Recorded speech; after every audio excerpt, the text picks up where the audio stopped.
Foreign investors are circling Jamaica after Hurricane Melissa. Could BlackRock gain control?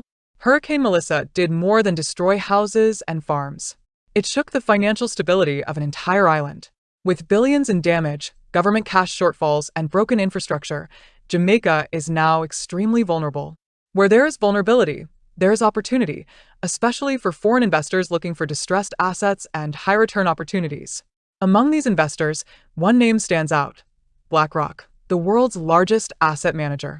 With control over trillions of dollars globally, they have the resources to influence entire sectors, from agriculture and energy to infrastructure and insurance. For countries in crisis, this kind of capital can be both a lifeline and a source of long-term influence. The big question now is, will foreign investors, including BlackRock, see Jamaica as a prime opportunity? A place where hurricane damage has lowered prices, weakened local companies, and opened the door for outside actors to quietly reshape the economy to their advantage? The perfect disaster environment. History shows that foreign investors and mega funds rarely move at random. They enter markets when those markets are weak, stressed, and in need of large cash injections. Hurricane Melissa hit Jamaica's agriculture, roads, energy systems, telecom, and tourism infrastructure.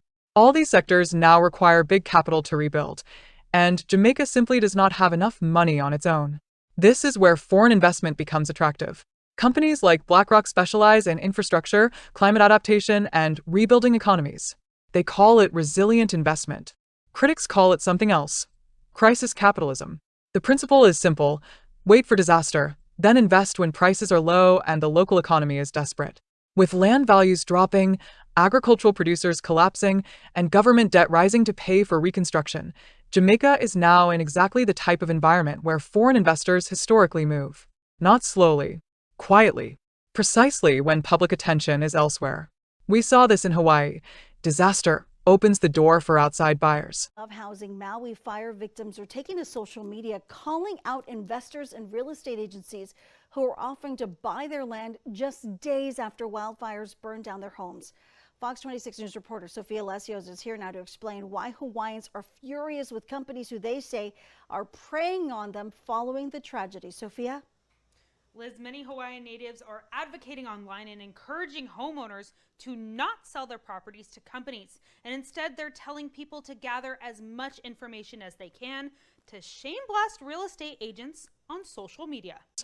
We don't have to look far to understand how disaster can create a feeding frenzy for outside money. In Hawaii, after the Maui wildfires destroyed entire communities, local families reported foreign buyers and investment companies calling them within days, trying to buy their land cheap. Disaster made people desperate, and opportunists moved fast.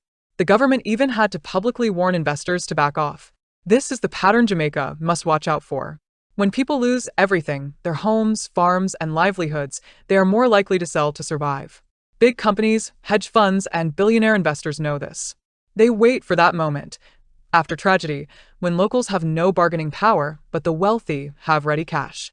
So when people ask if BlackRock or other mega funds might move into Jamaica after Hurricane Melissa, we must remember Hawaii. Disaster is a door. Companies like BlackRock don't knock.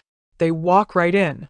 Jamaica is in a similar vulnerable position now, and the question isn't if foreign investors will come, it's whether Jamaica can protect its land and people this time. Foreign investors don't need to own land to control a country. The scary truth is that foreign investors don't need to buy farms, factories, or homes to gain control. By investing in debt, catastrophe bonds, and companies responsible for rebuilding, they can become powerful silent stakeholders. Suddenly, they influence food, energy, insurance, and infrastructure without ever setting foot in Jamaica. BlackRock is a prime example. Already one of the largest holders of government bonds globally, a major player in renewable energy, and influential in agricultural markets, they have the ability to shape entire sectors of a nation's economy.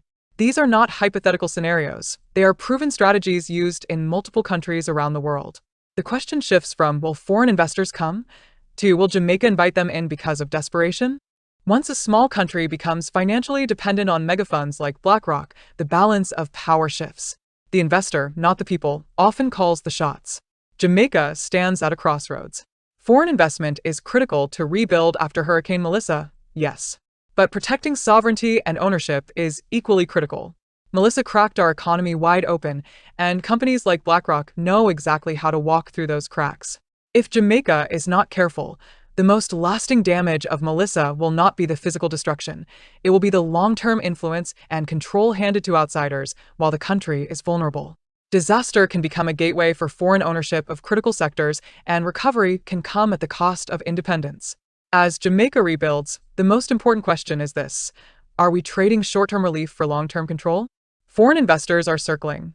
BlackRock is one example of the scale of power waiting. The choices made now will determine whether Jamaica truly owns its future, or if the island becomes quietly controlled by money from abroad.